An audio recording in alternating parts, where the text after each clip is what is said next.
Hello and welcome back, everyone. Today, we'll briefly look at normal chest x ray anatomy, specifically the different lung lobes. First, shown here is our standard posterior anterior view, and the first thing we need to remember is that the right lung has three lobes, but the left lung only has two. Shown in red is the right upper lobe, and in green is the right middle lobe, and only a tiny portion of the right lower lobe, in purple, can be seen.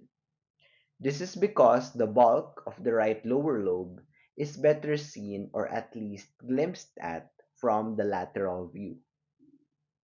Covering the majority of the left lung is the left upper lobe in yellow, and just like the right lower lobe, only a tiny portion of the left lower lobe in blue is actually seen from a PA view.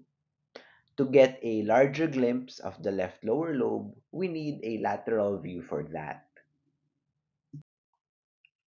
A lateral view provides adequate view of the right upper lobe and the right middle lobe as well.